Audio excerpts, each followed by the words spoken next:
Sábado 8 de marzo de 2025. Tres mensajes del Evangelio de hoy, tomado del Evangelio de San Lucas, capítulo 5, versículos del 27 al 32.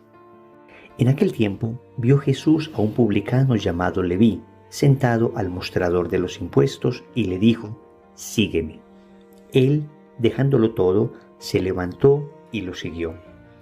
Leví ofreció en su honor un gran banquete en su casa, y estaban a la mesa con ellos un gran número de publicanos y otros. Y murmuraban los fariseos y sus escribas, diciendo a los discípulos de Jesús: «¿Cómo es que comen y beben con publicanos y pecadores?» Jesús les respondió: «No necesitan médico los sanos, sino los enfermos. No he venido a llamar a los justos, sino a los pecadores a que se conviertan». Palabra del Señor. Gloria a ti, Señor Jesús. El Evangelio de hoy nos presenta la conversión del evangelista San Mateo, o la conversión de Leví. En este caso tenemos a un judío que tenía un nombre griego, Mateo, y un nombre hebreo, Leví. Lo mismo sucederá, por ejemplo, con el apóstol Pablo. Pablo sería su nombre griego, Saulo sería su nombre hebreo, su nombre judío. Vamos a ver cómo la conversión de Leví tiene para nosotros tres mensajes muy importantes hoy. Primero, ¿qué significa seguir a Jesús? Segundo, los supuestos sanos. Tercero, los supuestos enfermos. Vamos con el primer punto. ¿Qué significa seguir a Jesús? No deja de sorprender el impacto que generó la imagen de Jesús, su palabra, su presencia a este cobrador de impuestos. Sabemos que un cobrador de impuestos era una persona que trabajaba para la potencia extranjera que dominaba a Israel, en este caso para Roma. Por consiguiente, los cobradores de impuestos, llamados también publicanos, eran tremendamente despreciados por el pueblo judío. Normalmente eran personas del pueblo, personas judías que terminaban trabajando, a esta potencia extranjera y eran considerados como traidores. El Señor llama a Leví y dice el Evangelio que al instante se levantó, lo dejó todo y lo siguió. ¿Qué significa entonces seguir a Jesús? Quiero recordar algo que ya hemos leído en ocasiones pasadas, pero que no deja de impactarme mucho porque toca la esencia misma del seguimiento de Jesús. Y es que el Papa Benedicto XVI, en su encíclica Dios es amor, Deus Caritas Est, en el numeral 1, nos habla en qué consiste este seguir a Jesús. Y así dice: no se comienza a ser cristiano por una decisión ética o una gran idea, sino por el encuentro con un acontecimiento, con una persona, que da un nuevo horizonte a la vida y con ello una orientación decisiva. Hasta aquí la nota. El Papa nos explica entonces que seguir a Jesús no es propiamente seguir un grupo de reglas, normas, mandamientos muy bonitos como los que tenemos nosotros, los 10 mandamientos de la ley de Dios, los 5 mandamientos de la Iglesia.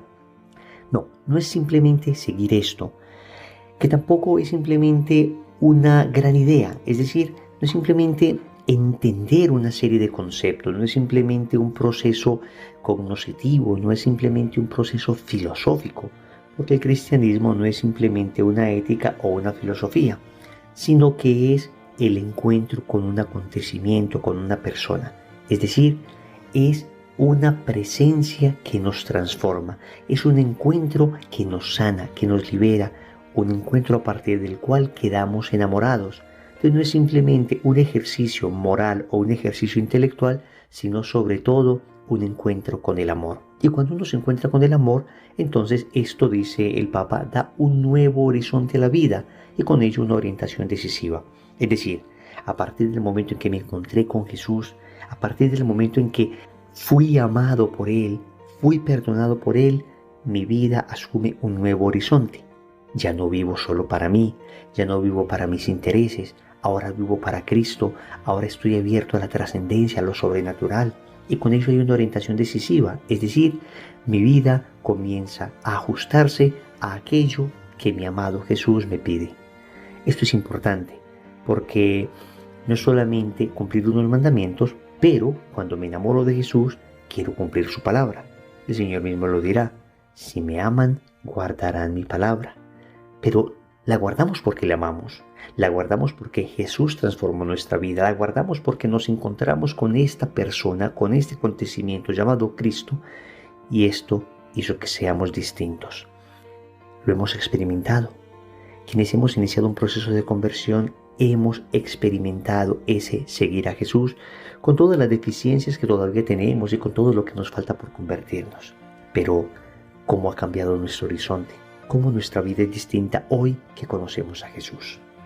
Segundo, los supuestos sanos. Y pongo sanos entre comillas. Acá hablamos de los fariseos y los escribas de los fariseos. Y digo supuestos sanos porque una vez estos critican a Jesús porque está acogiendo publicanos y pecadores, el Señor dice que no necesitan médico los sanos sino los enfermos. Como diciendo, no necesitan mi palabra, ustedes entre comillas que están sanos, sino estos pobres que están enfermos. Pero hay una carga de cierta ironía en esta expresión, y déjeseme explicar. En realidad, si vamos a ver, estos supuestos sanos, que son los escribas y los fariseos, eran los que en realidad estaban enfermos. ¿Y por qué estaban enfermos? Porque tenían un alma llena de odio hasta la muerte contra Jesús. Un alma sin misericordia, un alma que no podía aceptar que otros fueran tratados con bondad cuando ellos eran los únicos que cumplían la ley perfectamente. Tenían un alma llena de envidia, un alma marcada por la murmuración, un alma obstinada al punto que ningún milagro que Jesús hiciese iba a transformar ese corazón duro, ese corazón petrificado. Realmente los verdaderos enfermos eran ellos. Y nos puede suceder a nosotros que muchas veces pensamos que los otros son los que necesitan conversión, los otros son los que están mal, los otros son los que de alguna manera necesitan a Dios. Yo estoy muy bien porque yo no mato ni robo, yo estoy muy bien y no tengo que confesarme porque son ellos los que necesitan y no yo. Es mi esposa la que necesita ir al retiro, es mi hijo el que necesita ir a esa conferencia, es mi mamá, es mi papá el que necesita esto o aquello de Dios. Yo estoy bien. Cuidado, que en realidad podemos ser supuestos, entre comillas, sanos, pero estar verdaderamente enfermos en nuestra alma. Tercero, los supuestos enfermos. Otra vez, enfermos, entre comillas, nos referimos a los publicanos y a los pecadores. Pero es que en realidad ellos estaban más sanos que los escribas y fariseos.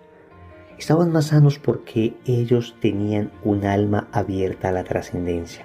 Tenían un alma abierta a la gracia de Cristo. Es más, una vez Leví se convierte, invita a un gran banquete para que todo el mundo conozca a Jesús que le transformó su vida. Y esto manifiesta un corazón sano, un corazón generoso, un corazón lleno de bondad, un corazón que quiere que otros también experimenten las bondades de conocer a Cristo. Entonces es un corazón distinto al de los fariseos. Si el de los fariseos era un corazón obstinado, sin misericordia, el corazón de Leví es un corazón generoso, es un corazón misericordioso. Si el de los fariseos era un corazón que murmuraba, el de Leví era un corazón que proclamaba la grandeza de Cristo. Si el de los fariseos era un corazón lleno de odio, el de Leví era un corazón lleno de amor. En realidad, el corazón de Leví estaba mucho más sano que el corazón de los escribas y fariseos. Y muchas veces nosotros encontramos en personas que no han tenido la bendición que hemos tenido nosotros de conocer a Cristo tal vez desde pequeños, de tener una relación cercana con Él, y sin embargo son personas tan abiertas a la gracia, tan abiertas a la trascendencia, tan abiertas a Cristo, que basta un pequeño empujón, un pequeño toque de la gracia para que estas personas se transformen de tal manera que en pocos meses, que en pocos días incluso, nos adelantan en vida espiritual. Oremos. Amado Señor, nos presentamos de nuevo ante ti, tal como somos. Te suplicamos que podamos tener la fuerza suficiente para seguirte, para amarte, para dejarnos encontrar por ti y para encontrarte. para dejarnos amar por ti y para entregarnos completamente a ese amor que tú nos das. Ayúdanos a entender que la más grande felicidad que ser humano alguno pueda experimentar se encuentra en ti, se encuentra en experimentar el abrazo que solamente tú sabes dar. Te queremos suplicar también hoy que nos cures de toda soberbia espiritual que nos haga creer que somos sanos, que nos haga creer que nosotros somos los buenos y los otros son los malos. Al contrario, ayúdanos a entender que la condición a la que nos ha reducido el pecado es una condición deplorable y que todos hemos sido afectados por ella. Ayúdanos a entender que finalmente no somos tan sanos como creemos, que en realidad la soberbia de hacernos creer los mejores es una grave enfermedad. Te suplicamos que nos cures de esa soberbia. Señor, dame lo que me pides y pídeme lo que quieras. Amén. Recordemos entonces, primero, ¿qué significa seguir a Jesús? Segundo, los supuestos sanos. Tercero, los supuestos enfermos. Compromiso.